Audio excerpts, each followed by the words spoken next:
प्यारे बच्चों, आज का हमारा काम और आज भी हम आपके लिए पुनरावृत्ति कार्य लेकर आए हैं। देखिए, ये प्रश्न आपके लिए रिवीजन के अंतर्गत मैं ले रही हूँ। जैसे भारत में कोई चीज़ खरीदने बेचने के लिए रुपए का इस्तेमाल होता है और बांग्लादेश में टके का। रुपया और टका क्रमशः भारत और बांग्लादेश की मुद्राएं हैं। नीचे लिखे देशों की मुद्राएं कौन सी हैं?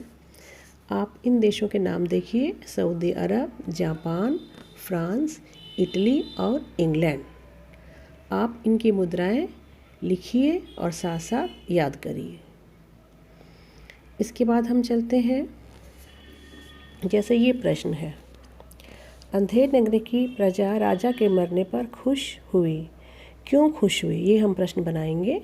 इसके हम आपको 3 ऑप्शन दे सकते हैं, कुछ भी ऑप्शन हो सकते हैं। बस आपको आंसर पता होगा तो आप आंसर सही लिख लेंगे। ठीक है। इसी तरह से बच्चों, ये वाली एक्सरसाइज आपको इसमें करनी है। नीचे लिखे वाक्य पढ़ो। जिन शब्दों के नीचे रेखा खींची है उन्हें आजकल कैसे लिखते हैं, यह भी बताओ। यानी हम अशुद्ध लिखेंगे और आपको उसका शुद्ध रूप सामने लिखना है, तो आना चाहिए। हम इसको दोनों तरीके से लिख सकते हैं। ठीक है। जैसे क्षण लिखेंगे, आजकल कैसे लिखते हैं, या भग री कैसे लिखते हैं, या घनी कैसे लिखते हैं, या बिरानी का मतलब बताइए, या मुहूर्त का क्या मतलब है, या मुहूर्त का शुद्ध रूप बताइए आप कैसे लिखा जाता है। तो एक दिन में हम एक ही पाठ की पुनरावृत्ति कार्य कर रहे हैं ताकि आप अच्छे से कर लें। इसी तरह ये नीचे देखिए आप, ये जो खाली स्थान भरो है, इसकी भी आप बहुत अच्छे तरीके से पुनरावृत्ति कर लेंगे। कहाँ पर कौन सा शब्द भरना है, ठीक है, बिल्कुल सही सही। अब हम बढ़ते हैं आगे और कविता के आधार पर हम आपको बताते हैं कि किस तरह से आप इसका रिवीजन करेंगे। जैसे बच्चों, हम इसमें आपको दे सकते हैं, मान लो चेला। हम लिखेंगे कि चेला शब्द का समानार्थक शब्द बताइए आप। समानार्थक नहीं, समान लय वाला शब्द। ठीक है, जैसे राइमिंग वर्ड्स होते हैं ना। चेला का समान लय वाला शब्द क्या है, तो आपको पता होना चाहिए ढेला। ठीक है, या धेला। नगरी का डगरी। ठीक है। इसी तरह से बहुत सारे आएंगे। जैसे राजा है तो राजा का खाजा भी हो सकता है, बाजा भी हो सकता है। अब हम बढ़ते हैं छोटे छोटे प्रश्नों की तरफ। ये प्रश्न आप खुद बनाइए। ठीक है, मैं तो बस आपको समझा रही हूँ। जैसे गांव में गुरु के साथ कौन आया, तब आपको कविता पद पढ़ी होगी तो आपको पता होगा ना कि कौन आया। शहर की सड़कें कैसी थी, गंदी थी, साफ थी, चमाचम थी, क्या थी। रास्ते में गुरु और चेला को कौन मिला, एक महिला मिली, एक वृद्धा मिली, या एक ग्वालिन मिली। ठीक है। उसके सर पर क्या था। आप इस तरह से छोटे छोटे प्रश्न आप बना लीजिए। ठीक है। यही इसी तरह के छोटे छोटे प्रश्न आपसे पूछे जाएंगे।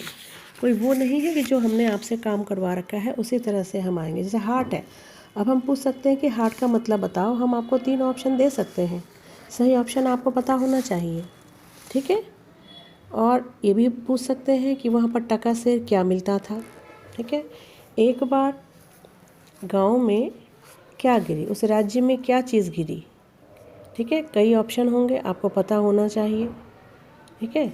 और इसी तरह से आगे आप बढ़िए। खता, खता शब्द का अर्थ आपको पता होना चाहिए कि खता का क्या अर्थ होता है। भिश्ती क्या काम करता है, ये आपको पता होना चाहिए। ये हम प्रश्न पूछ सकते हैं। इसमें 3 ऑप्शन हम आपको दे सकते हैं।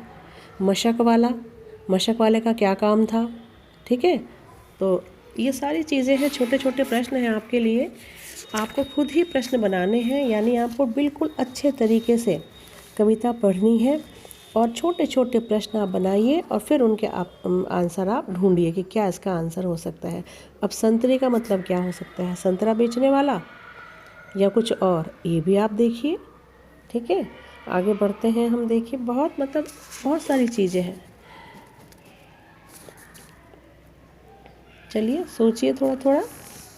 ठीक है। आगे देखिए, चेला का मैंने पूछ ही लिया कि चेला का मतलब क्या है। और ये है कि चक्रवर्ती, चक्रवर्ती का क्या मतलब है, कौन होता है चक्रवर्ती। मैंने आपको ऑनलाइन क्लास में बताया था चक्रवर्ती कौन होता है। ठीक है। तो इस तरह से छोटे छोटे कविता के कवि का नाम, 3 ऑप्शन होंगे, आपको सही ऑप्शन पता होना चाहिए।